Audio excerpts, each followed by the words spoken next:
Here's a little video to help you on some of the tough problems that I anticipate that you might struggle with. Sorry that the print quality is not great. I've been printing lots of stuff off, and looks like I gotta get a better cartridge for my printer. But anyway, those are kind of easy ones anyways. Let's take a look at number 5. Number 5 is the first one, talking about batting average. What's the probability that at least one? The language that we've used for that is or language. What's the probability that one or the other? And if you remember, the way that we use the word or in math is not like English. It's not like you have to pick between the two. It's what's the probability that at least one gets a hit. So you're going to use your or formula. If you remember, that was our union formula. I have more space down here, so we'll write it. Our union formula looked like this. The probability that A or B, at least one of those events happen, is you add up the probabilities individually, and then you subtract the probability that both of them happen, A intersect B. And the way that you find the probability both happen is by multiplying their probabilities. So little hint, there's the formula, the or formula for probability, at least one of those happens. The numbering on here is funny because I kind of just copy and pasted a smattering of different problems that I thought would be helpful. So back to another number 1. Permutations for histogram. It's the last chapter, but some of this probability stuff is going to come up again. If you remember the way we tackled this problem, there's 1, 2, 3, 4, 5, 6, 7, 8. There's 9 letters in that. So we wrote the first blank out and then said, all right, how many different letters could go in that first blank? Well, 9 different letters. Once one is used up, then there'd be 8 possibilities for the next, 7, and all the way on down. Ends up being 9 factorial. Let's see. As a product of integers, language we don't often use, product means multiply, integers means whole number. Remember that 87 factorial is 87 times 86 times 85 all the way on down times 84. And that's actually too big for your calculator to handle. I think you'll get an overflow on that. But if you look at what 84 factorial is, that's 84 times 83 all the way on down. So a large amount of these numbers are actually going to cancel out if they're on both top and bottom. You'll be left with just a few numbers left that you can multiply, and it says don't find the answer, write it as a product of integers. If we're going to find these probabilities, you can look on your dice paper to find the probability that the sum is 8. Same for this one, that a 5 is on either dice. You got to pick through them all in here. It's not fun, but you can do it.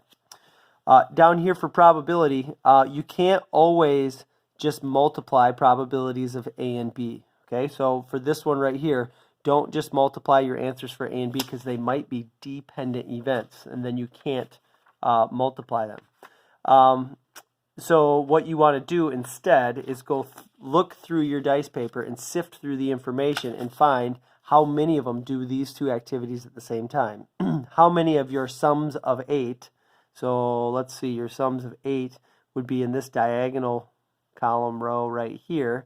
How many of those have a 5 on them? That will be your intersection, the ones that add up to 8 and have a 5 on them at the same time, out of a total of 36 possibilities. Down here, we'll talk more in previous sections about expected value. The expected number is, for right now, we'll just think of it as what you would expect based on the numbers. If 91% of them are, what does it say, righties, you can just take 91% and move on. Conditional probability. We use the trees quite a bit in order to figure out conditional probability, but don't forget, there's also a formula for that. So this formula would be the probability of A intersect B in the numerator, the probability of the intersection, and then the probability of the given on bottom. So we don't use the formula a lot, but it is a thing. So if they give you the intersection, that's your numerator. If they give you the probability, you just divide them and you're done. Same thing down here for these events. You can find these probabilities on their own, find the intersection just by digging through the information. Now, to find these given probabilities, I would not try to set up the tree. It would take too long. I would use the formulas in order to figure out your conditional probabilities, and remember the given probabilities on the bottom. So this one, A on bottom, probability of B on that one. This one, you will set up the tree. I'll let you do that on your own. I'll post an answer key. Down here, it can be tricky with a weighted dice. We haven't talked about much about when your dice is not fair, but So here's what we have. The probability of A given C. Remember your formula goes like this. You have the probability of A in C in the numerator and the probability of the given on the bottom. So what we have to do is find the probability that something does A and C, that it does both of those things. So let's look at group A, which is right here, and let's look at group C and figure out which ones are in the intersection, which ones are in both A and C. So if you look at 1 and if you look at 3, those are the ones that lie in both A and C. Usually you'd be like, oh, it'd just be each one has a 1/6 probability, so it'd be 2/6, 1/3, and you'd be done. This particular dice is a little different, and it says the probabilities for each number up here, it's not 1/6, it's weighted, so each one's going to be a little bit different. So the probability you get a 1 or a 3, instead of just calling each one 1/6 and adding up for 2/6, you just have to take the 1 and the 3 and call it 0.35. So you get 0.35 up top. The probability of C would be the probability that any one of these can happen. Here, 1 is 0.15, plus 0.2 is 0.35, plus this is 0.5, so you have 0.5 on the bottom.